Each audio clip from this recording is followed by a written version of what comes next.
আসসালামু আলাইকুম এভরিওয়ান। আজকে চলে আসছি বিরিয়ানি রান্না করার রেসিপি নিয়ে। ফার্স্ট অফ অল তেল গরম করে পেঁয়াজ দিয়ে দিয়েছি। আজকে রান্না করব গরুর মাংস দিয়ে বিরিয়ানি। পরিমাণ মতো আদা এবং রসুন বাটা দিয়ে দিলাম।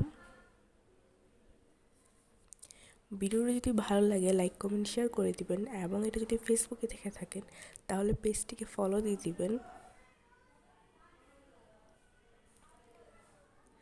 যেহেতু আমার ঠান্ডা লেগেছে, এর জন্য হয়তো ভয়েস একটু অন্যরকম শোনা যাচ্ছে, এর জন্য দুঃখিত। এখন প্রয়োজনীয় মশলাগুলো দিয়ে দিচ্ছি। মরিচ গুঁড়ো,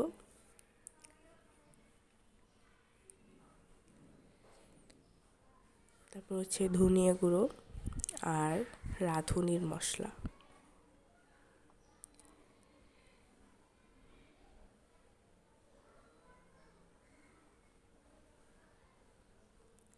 রাঁধুনি বিরিয়ানি মশলা ছাড়া বিরিয়ানি একদমই ভালো লাগে না,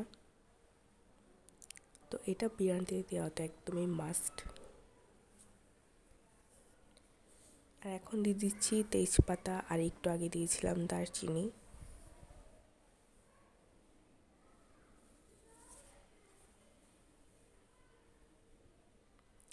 এখন দিয়ে দিচ্ছি গরুর মাংস। লবণ আগেই দিয়ে দিয়েছিলাম স্বাদ মতো। গরুর মাংস আপনারা যে কোনো সাইজ করে নিতে পারেন, এটা আপনারা যেভাবে খেতে চান সেরকমভাবে করবেন। যেহেতু আমাদের রান্নাঘরে কোনো প্রাকৃতিক আলো নেই, এর জন্য ক্যামেরায় তেমন একটা ভালোভাবে হয়তোবা দেখা যাচ্ছে না, কেননা আমাদের রান্নাঘরে কোনোই জানালা নেই। দেখতে পাচ্ছেন মাংসটা কীভাবে কষিয়ে নিয়েছি। যেহেতু এটা গরুর মাংস, এটা কষাতে একটু বেশি সময় নিতে হবে যাতে ভালোভাবে সিদ্ধ হয়ে যায়। এখন আগে থেকে ধুয়ে রাখা চালটা দিয়ে দিচ্ছি এটার মধ্যে।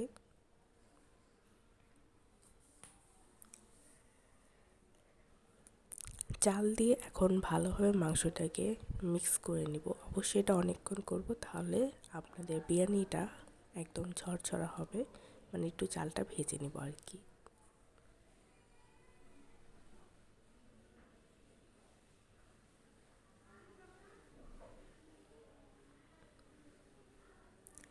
সব কিছুরই পরিমাপ আপনারা নিজেদের যতটুকু প্রয়োজন সেরকমভাবে দিবেন।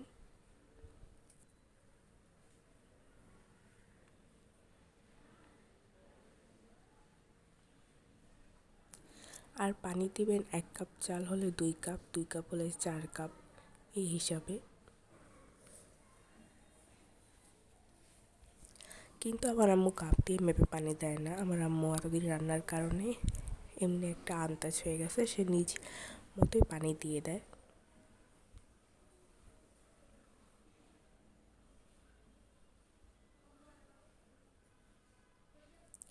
আর আজকের বিরিয়ানিতে আমি পাকনামি করে তেল দিয়েছিলাম, অ্যান্ড তেলটা একটু বেশিই হয়ে গেছে, যেটা দেখেই বুঝতে পারতেছেন।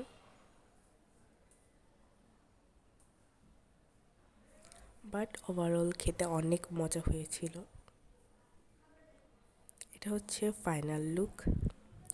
আশা করছি আজকের ভিডিওটা আপনাদের ভালো লেগেছে। বাসায় এভাবে ট্রাই করে দেখবেন, ইনশাআল্লাহ খুব ভালো হবে এবং মজা হবে। আজকের ভিডিওটি এখানে শেষ করছি। সবাই ভালো থাকবেন, সুন্দর থাকবেন, সুস্থ থাকবেন, এবং আমার চ্যানেলটিকে সাবস্ক্রাইব করে দিবেন। ফেসবুক দেখলে ফলো করে দিবেন। আল্লাহ হাফেজ। আসসালামু আলাইকুম।